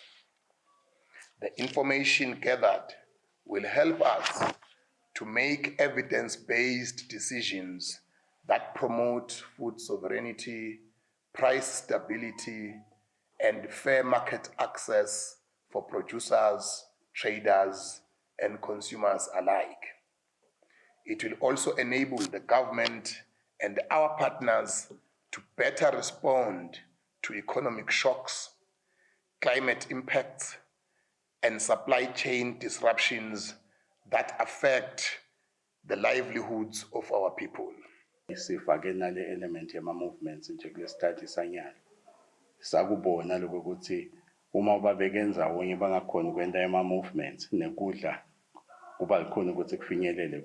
Henry Mdawe, the ministry's economist, explained that the ministry learned valuable lessons from the previous assessment. He added that this year's exercise will also take into account issues of mobility, which were not fully addressed before. The ministry will collaborate with Food and Agricultural Organization and the World Food Programme in carrying out this year's market assessment. Reporting Sondomlangeni Babane. The Central Bank of Eswatini and the Bank of Mozambique have officially signed a memorandum of understanding establishing a strategic framework for technical cooperation and partnership between the two institutions. The agreement covers collaboration in key areas, including the design, construction, and supervision of the new central bank complex in Eswatini. The governor of the Central Bank, Eswatini, Dr. Phil, has highlighted and unpacked the full details of the agreement. These include, but not limited to, an advisory role in the following areas of the project. 1, civil and structural engineering. 2, electrical, mechanical, and hydraulic systems. 3, technology, infrastructure, and physical security. 4, review of project designs, schedules, and project progress reports. The governor of the Bank of Mozambique, Dr. Zandamela, says they will ensure this agreement is fully implemented. Our participation will draw on the experience that Banco de Mozambique has acquired through the construction and management of similar large-scale infrastructure, such as our headquarters tower, our cultural and sport complex, and a number of modern branch buildings across the provinces of Mozambique. Dr. Phil, the governor of the Central Bank of Eswatini, says the collaboration with the Bank of Mozambique reflects the bank's commitment to regional solidarity, cooperation, and the collective pursuit of development. Reporting, Nelson Dlangamandla, Ezulwini. In the past 2 years, the Maswati have engaged with the cryptocurrencies, recording approximately 31.8 million Malingeni in funds transferred to cryptocurrency exchanges, mainly in South Africa. The governor of the Central Bank of Eswatini, Dr. Phil, shared this during the launch of the State of Inclusive Instant Payment Systems in Africa. One area that I also want to highlight, which you are facing in the kingdom, is with regard to crypto participation. I would also like to bring to your attention our observations on how Eswatini has engaged with cryptocurrencies over the past 2 years. We have recorded approximately 1.8 million US dollars in funds transferred to cryptocurrencies exchange, mainly in South Africa. Inflows revealing a significant and a persistent imbalance. Outflows closely mirrored global market cycles, with the fourth quarter reflecting about 9.5 million. This issue of cryptocurrencies has caught our attention, and we are paying a closer look at them. Our immediate priorities are clear. We must enhance public awareness about the realities of the unregulated cryptocurrency participation. Citizens need to understand the risks they assume when engaging in foreign platforms outside our jurisdiction, and particularly the absence of a regulatory protection. In matters before the High Court, the Chief of Nginamatolo Chiefdom, Chief Lodlagama Vuyani Dlamini, has taken one of the homesteads under his chiefdom to the High Court, seeking an order to stop the family from disturbing the construction of a school on a disputed land. Our correspondent Fortune Dlamandla reports on the story and other cases that came before the High Court, including that of Principal Crown Counsel Bongani Cedric Ngwenya, who is charged with the murder of his employee and has been granted bail. The chief of Nginamatolo Chiefdom has taken a Mabaso family from Emalimeleni to the High Court. The chief is seeking an order to stop the family from interfering with the construction of a high school on land under his chiefdom. In court papers, the family members are named as Stenki Sibongile Mabaso, Stelo Mabaso, and Maxoli Mabaso. In his founding affidavit, the chief says the community had been informed earlier this year that an 1 million Malangan donation had been secured to build 5 classrooms for a high school in Malimeleni. He says the land does not belong to any individual and has been designated for business community use since the 1970s. The chief tells the court that he was shocked when he learned that the Mabaso family started cultivating the land. He says he tried to seek help from the police, who advised him to first obtain a court order, prompting him to approach the High Court. Okay, he says the family's actions undermine his authority as a chief and may also jeopardize the 1 million Emalangeni donation for the school project.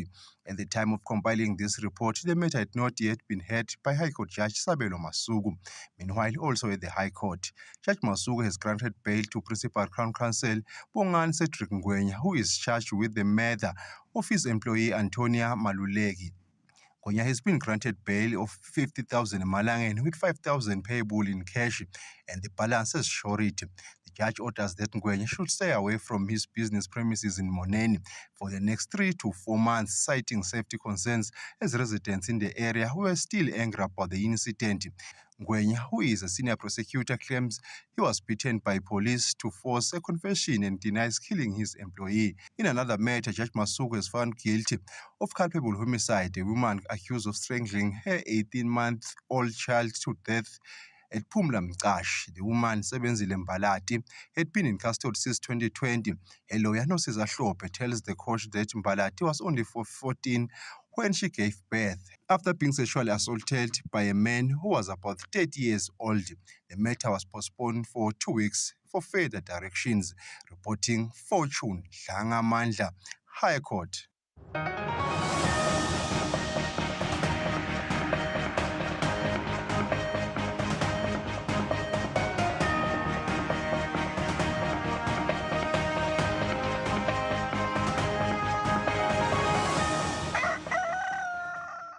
In our sports news, the Chief Executive Officer of the Eswatini Sports Recreational Council, Darius Lomo, says Taekwondo is one of the sporting codes that has raised the country's flag whenever they are competing outside the country.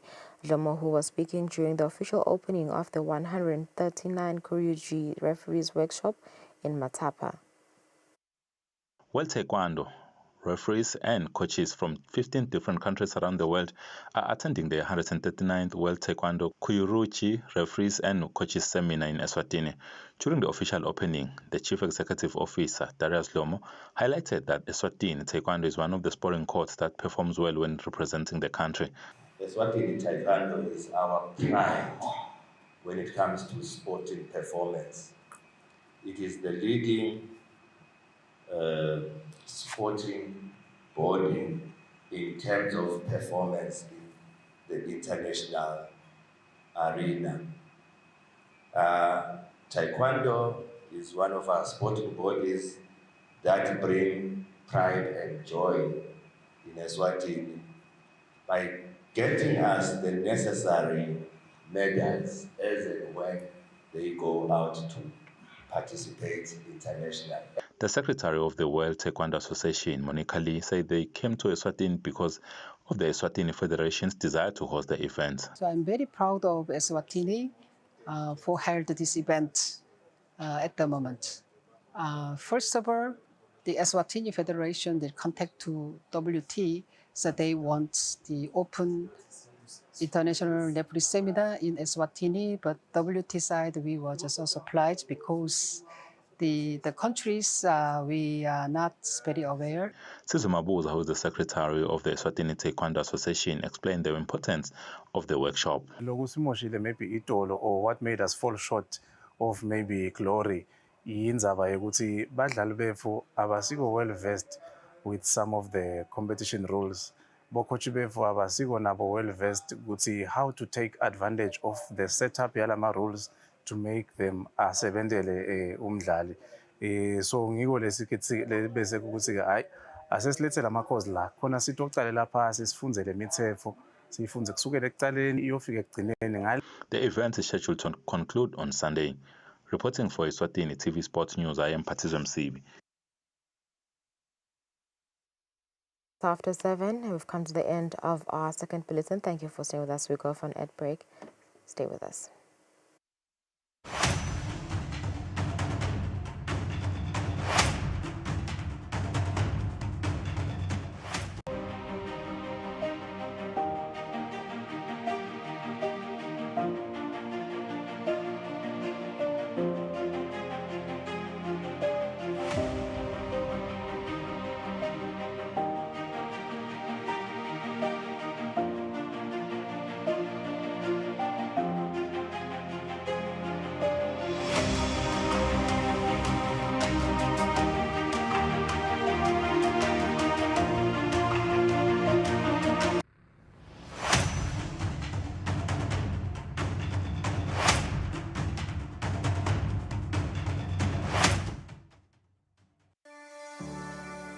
Eswatini TV has signed a code of conduct that is enforced by the Eswatini Communications Commission. We are committed to reporting news that is accurate, comment that is fair, and programming that does not amount to hate speech or the description of gratuitous violence or explicit sex. For any complaints of our programming, please contact us on 2411-9600 or email info@eswatinitv.co.za. You can also contact the Eswatini Communications Commission on 2406-7000 or write a letter to ECCOM on PO Box 7811 Mbabane. Email address is info@ecom.org.sz.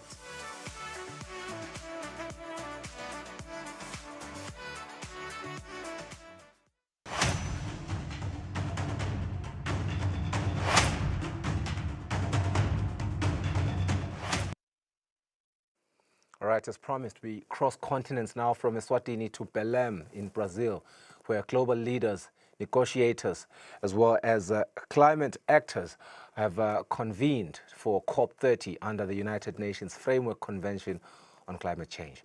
Joining us virtually is the Executive Director of the Eswatini Environment Authority, Gcina Dladla, who earlier delivered a powerful address at the Congo Basin Climate Commission Pavilion. He had special tribute to the indigenous tribes of the Amazon and Congo, the true custodians of the world's living lungs, and reaffirmed Eswatini's commitment to nature-based solutions as the backbone of our climate resilience strategy. And indeed, this morning we explore Eswatini's positioning on the global stage, the call for fair climate finance under Article 9.1, and how nature-based solutions are reshaping adaptation at community level. Mr. Dladla, thank you so much for your time joining us live from Brazil. We understand that, everything is underway there. So we really appreciate you taking time to update us as the Kingdom of Eswatini with the important work that you are doing there. Perhaps let's start by understanding the atmosphere at COP30. What does Eswatini's presence, particularly at the Congo Basin Climate Commission Pavilion, signal about our evolving role in global climate negotiations? Thank you, Mguni. Thank you. Good morning from a very warm Belém here in Brazil and in the Amazon. Indeed, Mguni, I think the COP30 meeting is underway, where we have seen the first session with the head of state and head of governments really setting the tone about what is expected of us in this Conference of Parties meeting. And as we have said, you would know that during this meeting, you would have the formal negotiations where member states engage on decisions that are taking or advancing the issues of climate change through negotiations during this meeting. But we also find an opportunity really to engage on side events where we engage to address certain issues. So we had the pleasure really of joining a few other countries during the side events that we have just mentioned, where we're invited really to address the issue and the role of nature-based solutions in the whole fight against climate change. And we were really pleased that the government of Brazil decided to host this meeting here in Belém, in the Amazon. As I've alluded to that, you'd know that the tropical forest is one of the most critical and important ecosystem in terms of providing the necessary carbon sink, which is key in terms of climate change. So Africa, and Eswatini in particular, we do have ourselves our own indigenous forests, which we have, which are still playing that critical role. You know, for instance, in Bonjeni, we have the Chilobi forest, which is one of our pristine forests, which is very important in this discussion. So, what is important is that the people, particularly the people here in the Amazon, more than 200 tribes, we have kept this forest. The tribes back home in the Congo forest, even at home in Eswatini, as I've mentioned, the Chilobi forest, these are the people who have really kept all of us benefiting from the ecosystem services that we're getting from natural forests. And, tribute to indigenous custodians, which is something that you did there when you opened with your remarks by honoring the indigenous tribes of the Amazon and Congo as custodians of our planet's living lungs. I love how poetic that sounds, but also quite easy to understand what it means. When we say living lungs, we know the air that we breathe also comes from forests, but also just the fact that it gives us life in the grand scheme of things. Why was it important for Eswatini to anchor its message in that recognition? And what lessons do their stewardship models offer us back home in Eswatini? Nguni, I think you will attest to the fact that as a Maswati, we are a proud nation who is anchored in our own culture. I'm happy that you are appearing in the way you are appearing. I wish I had brought my own Imvunulo myself. But I think what was important here in the Amazon is that these indigenous people, through development, they've really suffered a lot of pressure with their land being converted with the modern days of development and the pressure that comes with that. So I think the messaging was that while we really try to find solutions to climate change, it is also important that we work with communities. We don't leave our own communities behind in terms of finding the solutions. I think that message resonates very well with us as a Maswati. As you know, see, how we approach development is through communities, working through our tingu, so that people do understand the interventions that we can come with, particularly those that are trying to address issues of climate change. So I think that was the main reason, really, just honoring the people here who have been quite gracious in hosting us here in the Amazon. You describing nature-based solutions as central to Eswatini's climate resilience. What does that really practically mean? Or what does it practically look like, from watershed protection to ecosystem restoration? And where are we seeing the strongest impact, really? I think the message around the nature-based solution was basically trying to deal with the fact that while we can find solutions around cutting emissions, greenhouse gas emissions, the earth and nature on its own has a way really of restoring itself. Now, when we talk about nature-based solutions, we are really anchoring the messaging around the role of protection of ecosystems such as wetlands, such as our mountain and riparian zones, such as the role of trees, the importance of growing trees. You'll recall that when His Majesty went to the UN General Assembly to table our nationally determined contributions, the NDC, we did make a commitment that we will be planting in the next few years about 15 million trees back into the environment. I think the message around nature-based solution is really trying to support the issue of how we need to take the catchment management approach in restoring our environment as we fight climate change. So I think that's the context that we're trying to actually position what our efforts as a country are trying to address as it were.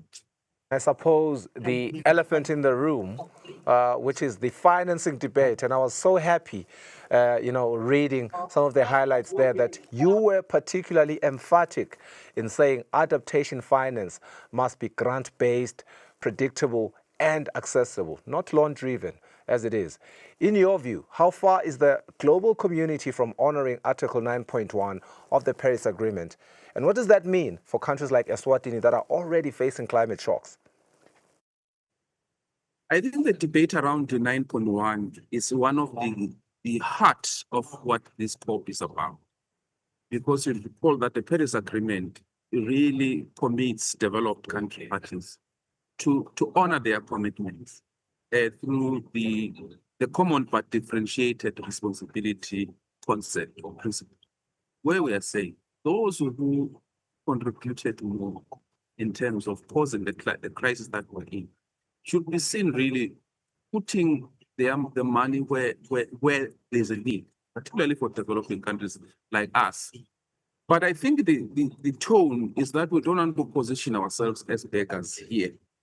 We are just saying those who have a responsibility to provide financial resources so that we can actually be able to meet the targets we've set ourselves through the NDCs and other policies as a sort of thing. Should just do that. I think that's the gist of the debate.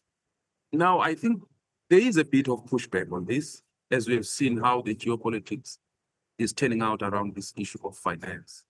But what we are also worried about is that we are seeing a common trend where we see development finance trying now to merge and appear as if it's climate finance. We are saying development finance should still be retained us to develop, particularly us as developing countries. But climate finance must also be in place, and there should be more conditionalities around, because we didn't cause this problem. Africa only contributes for 4% of the global emissions, so we are not really the cause for this global crisis. So, but again, we don't want to position ourselves as beggars. That's why we are saying we should have a fair and equitable financing mechanism that should be in place for us to really push climate change agenda going forward. Yeah. In between those conversations, and I'm happy that you guys are unapologetic as African representatives about the numbers, because we do have the data. 4% of global emissions is very minuscule, and yet we suffer the brunt of all the developed nations that have enjoyed the industrialization and, with the ripple effect of the emissions that we are speaking about here. Are they forthcoming in really understanding these important assertions that you are making as African representatives, just from the atmosphere and the conversations on the sidelines? I think what we know is that the current commitments that we have in terms of the pledges, we are still far short of what we should be having. You would recall that we in Sharm el-Sheikh, COP28, we agreed on the loss and damage, establishment of the loss and damage fund, which is quite important for us because, as you know, climate change comes with a lot of these natural disasters. Now that we're in the summer, we see a lot of hail, we see a lot of severe weather events, a lot of Eswatini suffer a lot in terms of. So we definitely then need modalities around these loss and damage fund. And what has happened is that we agreed on the fund, but now there's a very slow progress now in operationalizing this fund, making sure that these resources are available for us. These are some of the things that we are trying to push here to say. We took a decision in Sharm el-Sheikh. We are here now in Belém. We don't want to be actually 2 years later. We still don't have the modalities. We need these modalities in place so that we can move forward and our people can benefit out. I like that. Let's speak about the Eswatini Environment Fund's role. And, we know that it is under the EEA. How is it helping scale up community-driven, nature-based solutions? And what kind of demand you are seeing from local projects seeking support? Now, the Eswatini Environment Fund was established really through the Act in 2002. Trying to look at synergies where Eswatini can intervene in addressing some of these things, particularly the impacts of climate change, biodiversity loss, and land degradation at the heart of it. The fund, we have been operating it since 2007, but the main challenge has been lack of capitalization. Government gave an initial capital amount of 4 million. And for the rest of the years, we haven't received that capital funding. So one of the reasons we are here in Brazil is to look for opportunities so that we can explore avenues of how we can partner with our global partners and multilateral development banks or other financing institutions so that we can be able to capitalize. Now, over the past 5 or so years, we have seen a lot of appetite from communities where a demand for communities to take action, whether it's wetland restoration, land degradation, restoration, land degradation is such a big problem. So these are some of the vehicles that we have in place as a country where we can actually use these nature-based solutions to really intervene, particularly in terms of making sure that these interventions, they also support livelihoods. You know that we have a big crisis in the home with a lot of young people unemployed. So what we're trying to do going forward, we are trying to look at opportunities where we can leverage on the investments through this fund, where can also have these core benefits, where we restore the environment, but we also support livelihoods and job creation where we can. Yeah, so I think that's what we're trying to do here. That's why we are saying, other than just being here, we are also engaging partners on the bilateral to try and explore opportunities which you can take back home and assist our communities to the environment. Important. On the topic of delivering resilience through landscapes and people, you stated that when we invest in nature-based solutions, we conserve biodiversity and support sustainable livelihoods. How is Eswatini integrating climate, biodiversity, and land restoration in a way that builds resilience holistically rather than in silos?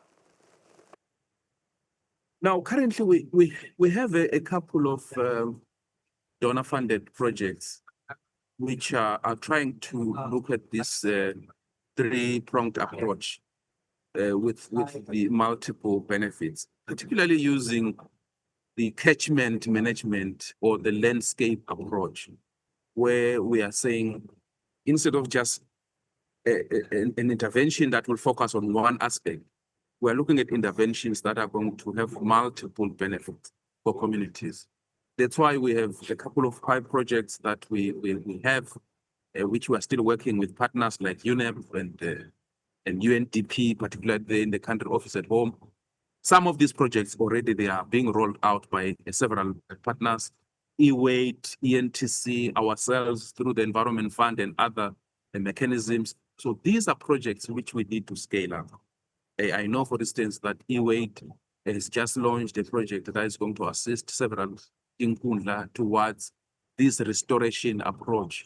ENTC is also doing a project on the Mbuluzi Basin that is taking this catchment approach.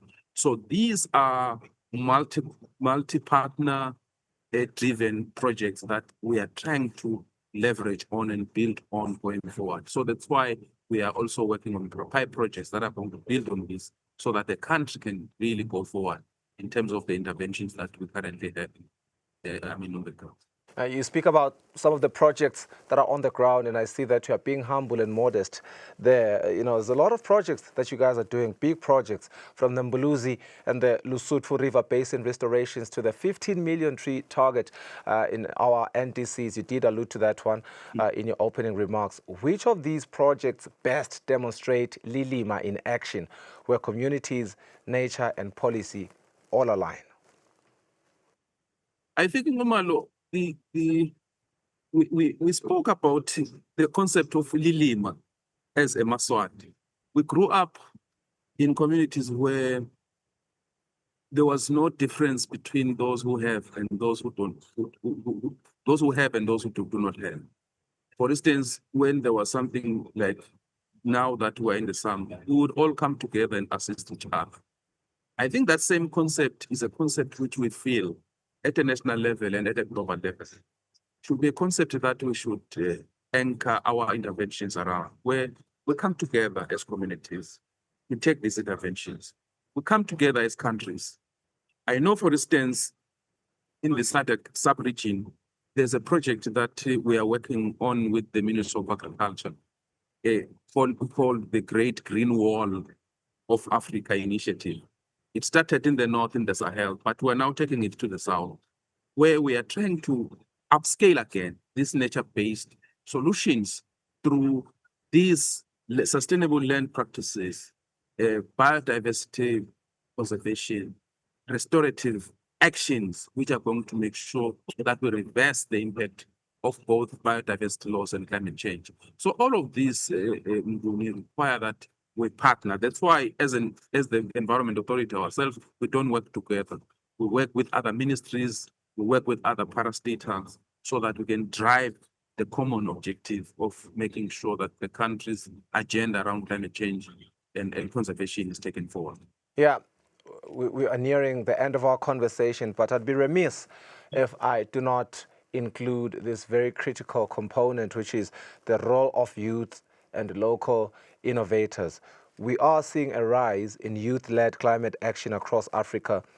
And I wonder how the EEA is working to ensure that young people, innovators, as well as local researchers are part of this nature-based research solution transition.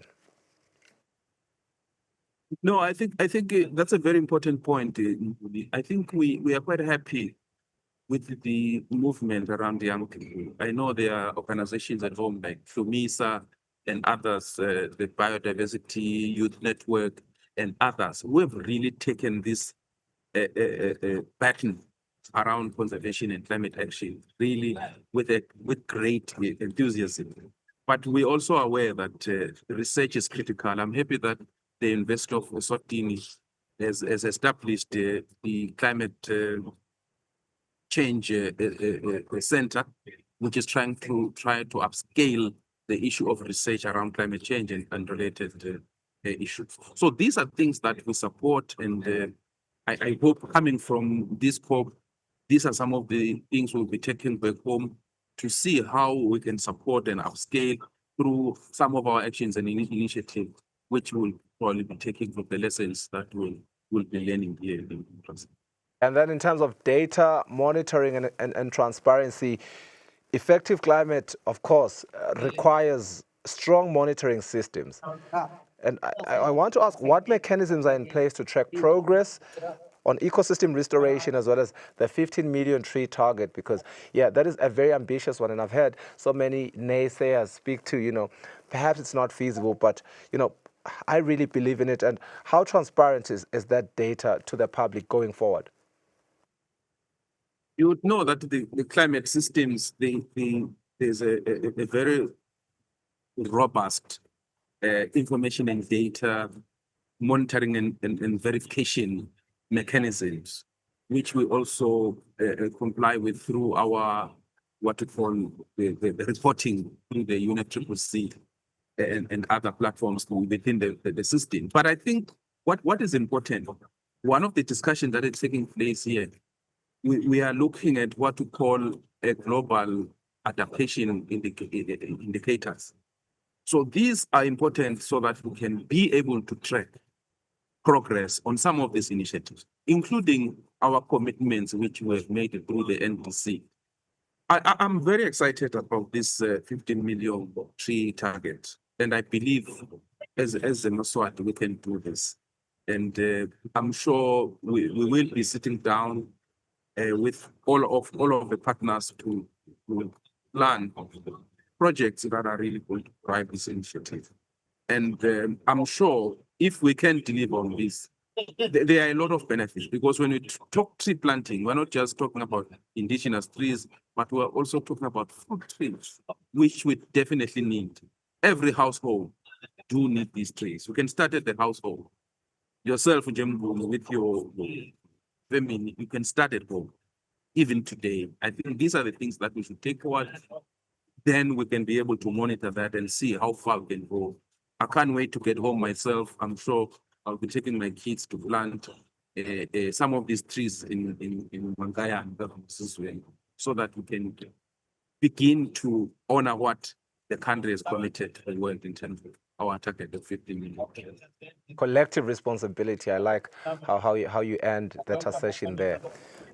If we speak on the topic of cross-border collaboration, given the context of our geographic location as the Kingdom of Eswatini, how essential is cross-border collaboration, especially with countries like Mozambique, countries like South Africa, which, of course, our Prime Minister just yesterday was alluding to the fact that we continue to be their largest or their biggest trading partner. How important is that in advancing our nature-based solutions and protecting shared ecosystems? I think that's a very important point as well.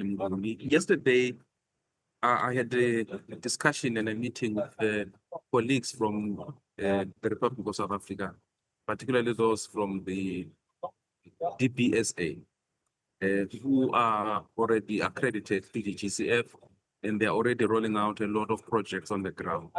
The discussion really was trying to look at how we can collaborate in coming up with pipe projects, which they've already been implemented elsewhere, where we don't need to reinvent the wheel.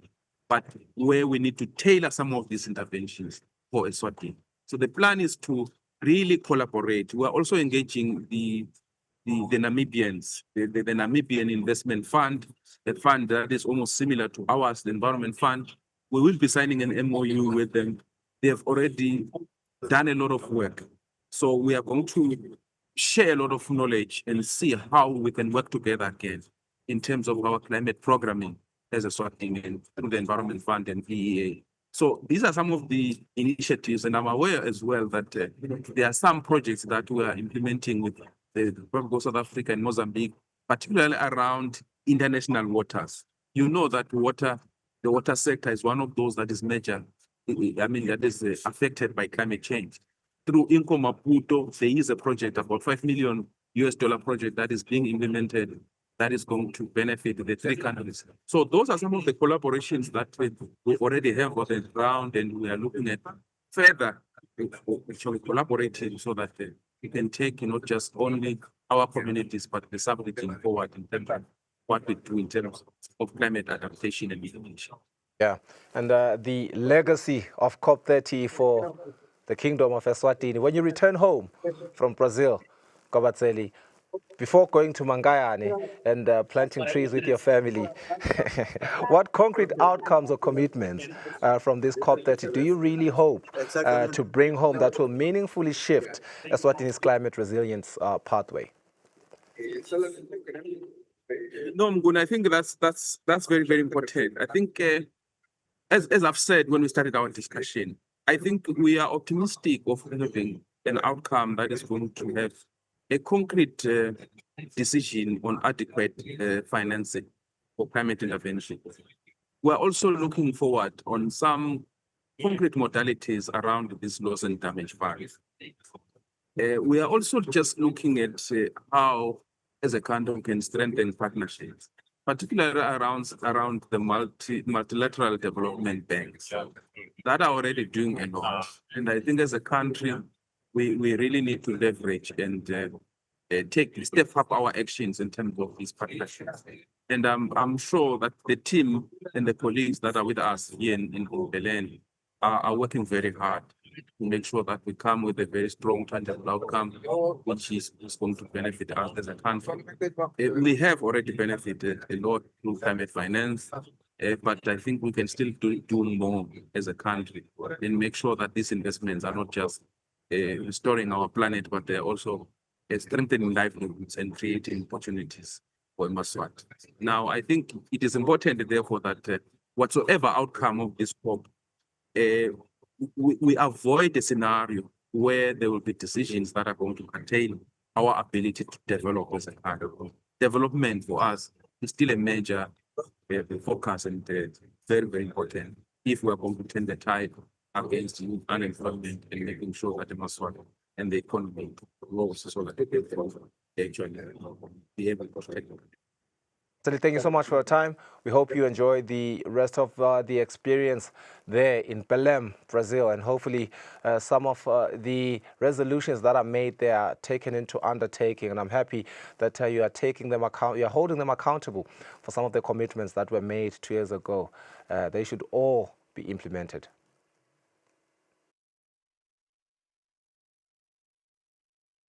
Director of the Eswatini Environment Authority, joining us from Belém, Brazil, where the COP30 is underway. Thank you so much for his time, as well as for articulating Eswatini's vision on the global stage with the way that he has articulated it. And as always, the work continues. We will be sure to get more updates as they continue doing the important work that they are doing, and essentially when they are back here at home. You have been watching Kusile Breakfast Show, the Friday edition. We hope that you will enjoy the rest of your weekend with responsibility. Please be responsible.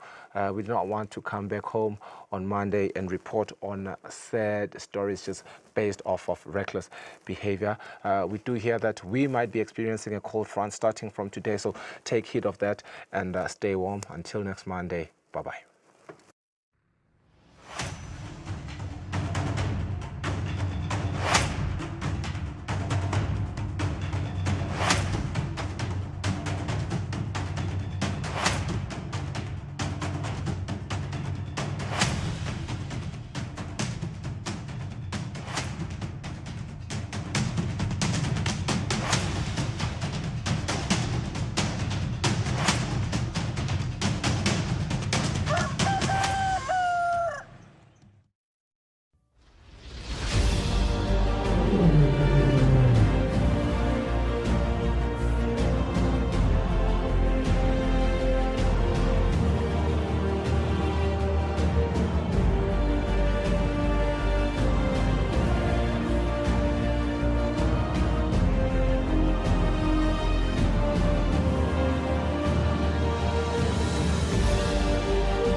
day you take Christ into your life, you begin to walk in a blessing.